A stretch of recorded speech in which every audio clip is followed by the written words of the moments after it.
Good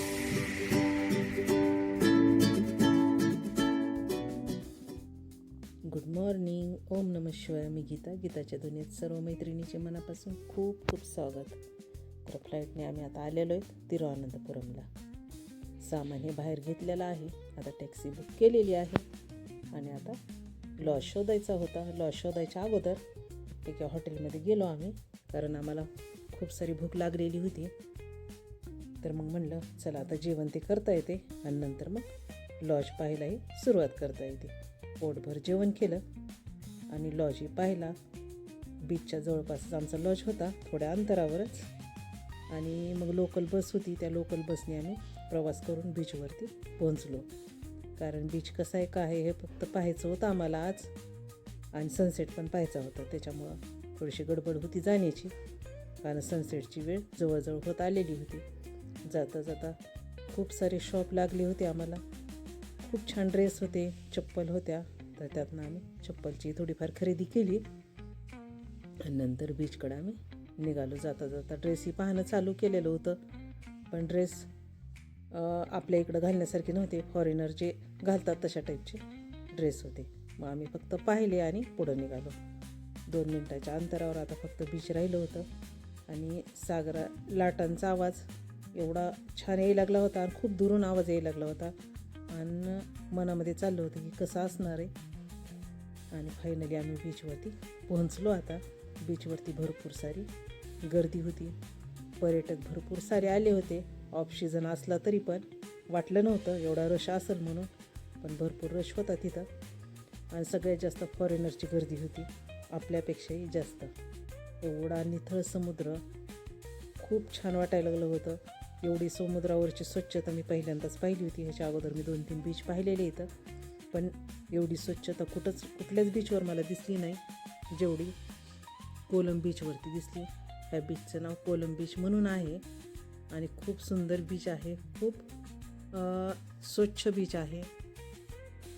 लाटा एवढ्याही लागल्या होत्या आणि लाटा निळसर समुद्र आणि लाटा पांढऱ्या शुभ्र फेसाळलेल्या की त्याच्यामध्ये पाय घातल्याशिवाय आपल्याला अजिबात राहवणार नाही. आम्ही ठरवलं होतं की आज आम्हाला पाणी अजिबात खेळायचं नाही. आम्ही फक्त पाहायला आलेलो होतो, कपडे हे घेऊन आलेलो नव्हतो चेंज करायला. तरी पण कसं पाणी पाहिल्यानंतर माणूस राहू शकत नाही पाण्यामध्ये पाय घातल्याशिवाय आणि थोडंफार पाणी खेळल्याशिवाय. आणि आमच्याबरोबर जी जोडी आलेली होती त्यांचं फोटो सेशन सुरू होतं, मग त्यांनी फोटो ते काढेपर्यंत मी माझा व्हिडिओ करायला सुरुवात केलेली होती. कारण मी जी एन्जॉय करायले, मी काय करायले काय नाही ते मला तुमच्याबरोबर शेअर करायचं होतं.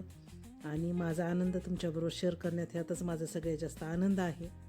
आणि मस्त कॉलेजची मुलं मुली हे सुद्धा खूप एन्जॉय करत होते. खूप लांबपर्यंत पाण्यात जात होते. मलाच अक्षरशः खरंच भीती वाटू लागली की मुलं कसे एवढे पाण्यामध्ये चालले. आणि लाटा खूप मोठ्या मोठ्या होत्या. लाटा येताना काही वाटत नाही, पण लाट ज्यावेळेस पाठीमागं जाते त्यावेळेस अक्षरशः पायाखालची वाळू ही सरकत होती आणि त्याचीच खरं तर जास्त भीती होती. कारण आग, पाणी आणि वारं याच्यापुढं आपलं काहीच चालत नाही म्हणतात. हे अक्षरशः तिथं गेल्यानंतर आपल्या लक्षात येते ज्यावेळेस आपण पाण्यामध्ये असतो. आणि आमचं पाण्यामधला आता प्रवास करून झाला. आता मेन प्रवास होता बोटिंग राईड करण्याचा, आता मेन समुद्रामध्ये जाण्याचा. आणि एवढा सुंदर अनुभव आला आम्हाला समुद्रामध्ये रायडिंग करताना. खूप सुंदर समुद्र आहे, खूप अथांग समुद्र आहे की आपली जिथपर्यंत नजर जाते तिथपर्यंत समुद्र आहे. आणि काठाला सुंदर असे लॉज, हॉटेल्स हे खूप सुंदर आहेत. खूप भारी वाटायला लागलं होतं. बऱ्याच पिक्चरची शूटिंग ही इथं झालेली होती. जे बोटिंगवाला होता ते आम्हाला सांगत होता. आणि बोटिंग ही कशी पाठीमागे त्याला मोटर लावलेली होती, त्याच्यामुळं खूप फास्ट बोटिंग होती ती. पाणी उडत होतं आणि एवढ्या लाटांमध्ये आपली बोट हेलकावे खात होती. तो मनामध्ये भीती पण होती आणि एक प्रकारचा आनंदही होता. खूप सुंदर वातावरण होतं. ज्यावेळेस आपण त्या ठिकाणी जातो त्याच वेळेस ते अनुभव आपण घेऊ शकतो. आणि सनसेट आता थोड्या वेळामध्ये होणारच होता. खूप सुंदर समुद्र दिसायला होता, निळसर समुद्र आणि सूर्याचं पडणारं प्रतिबिंब त्याच्यामध्ये लालसर, खूप भारी वाटत होतं. एखादा कवी असता तर नक्कीच त्याला ही कविता सुचली असती, पण आपण सर्वसामान्य असल्यामुळं आपल्याला तेवढं त्याचं ज्ञान नाही. पण डोळ्याला जेवढं मला माझ्या कॅच करता येईल, जेवढं माझ्या डोळ्यामध्ये साठवता येईल याचं सौंदर्य, तेवढं मी माझ्या डोळ्यामध्ये साठवून घेऊन आलेली आहे त्याचं. आणि शूटही करून घेतलेलं आहे बरंचसं, जेवढं जमतंय तेवढं. कारण एवढा हवा होती आणि एवढे हेलकावे नाव खात होती, त्याच्यामुळे शूट करणंही थोडंसं अवघड चाललं होतं. कारण आपल्या हातातून मोबाईल निसटला तर नक्की ते समुद्रामध्ये मोबाईल पडणार ह्याची 100% खात्री होती. त्याच्यामुळं जेवढं शक्य होतं तेवढं जपून मी मोबाईल वापरला आणि शूट करून घेतलं. आता आमची बोटिंग पूर्ण झालेली आहे. म्हणलं चला आता साईडचा परिसर पण पाहून घेता येते. आणि खूप सारे स्टॉल लागले होते, खूप सुंदर होते. सेट हे गळ्यातले, ब्रासलेट हे खूप सुंदर होते. हँडमेड वस्तू जास्त होत्या, त्या पण खूप सुंदर होत्या, पण सगळे कॉस्टली होते. त्याच्यामुळे आम्ही काही यातलं घेतलं नाही. फक्त नेत्रसुख घेऊन आलेलो आहेत आम्ही तिथून. कारण आपल्याला घेण्यासारखं काही नव्हतं, कारण ते फक्त फॉरेनर लोक घेऊ शकतात अशा टाईपचं. तेवढं कॉस्टली होतं, पण पाहायला खूप भारी वाटायला लागलं होतं. भरपूर सारे स्टॉल पाहून झालेले आहेत. मच्छी हे भरपूर होत्या तिथं, वेगवेगळ्या प्रकारच्या, आपण पाहू शकत नाही अशा प्रकारच्या मच्छी तिथं होत्या. आणि वरती हॉटेल आणि खाली असे शॉप होते. त्याच्यामुळं पर्यटक स्थळ हे खूप गजबजलेलं होतं. फॉरेनर लोक वरती राहत होते हॉटेलमध्ये आणि दिवसभर ते पडून असल्यासारखे इथं असायचे. खूप सारे फॉरेनर ह्याच बीचवरती मी पाहिले. जसं काय आपण गोव्याला गेलो असा फील यायला लागला होता. पण जवळपास मी त्यांच्यावर कॅमेरा नेलेला नाही जास्त, कारण त्यांची ड्रेसिंग हे खूप ऑड होती. त्याच्यामुळे मला ते योग्य वाटलं नाही.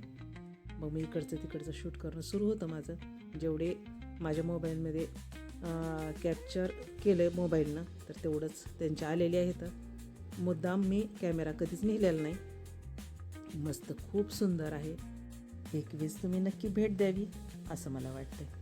एवढी मोठी मच्छी बघून मी ती शूट केली, कारण मला खूप मच्छी आवडली तिथली. फायनली आता आम्ही बाहेर पडलेलो आहेत बीचच्या. आणि आमचं जे हॉटेल होतं, जे लॉज होता, त्याच्या जवळच एक आम्हाला हॉटेल भेटलेलं आहे, पंजाब ढाबा म्हणून. मग आम्ही सगळ्यांनी ठरवलं की कदाचित आपल्या इकडल्यासारखं तिथं जेवण नक्की असणार आहे. आणि मग आम्ही पंजाब ढाब्यामध्ये गेलो जेवायला. आणि हॉटेल खरंच खूप छान पण होतं, भारी होतं हॉटेल.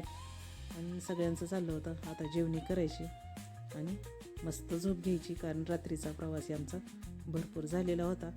एक दिवस आराम केला की दुसऱ्या दिवशी कसं फ्रेश होत होतं आपण. आणि आम्हाला नंतर मंदिराचं दर्शन घ्यायचं होतं दुसऱ्या दिवशीसाठी. स्पेशल ठरवलेलं होतं, कारण तिथं साडी ती घालून आम्हाला जायचं होतं दर्शनासाठी. कंपल्सरी साडी असते आणि जेंट्ससाठी लुंगी ते असते. त्याच्यामुळं आम्ही एक्सायटेड झालेलो होतो ते मंदिराचं दर्शन घेण्यासाठी. त्याच्यामुळंच आता पटकन जेवण करायचं आणि मस्त झोप घ्यायची असं चाललं होतं.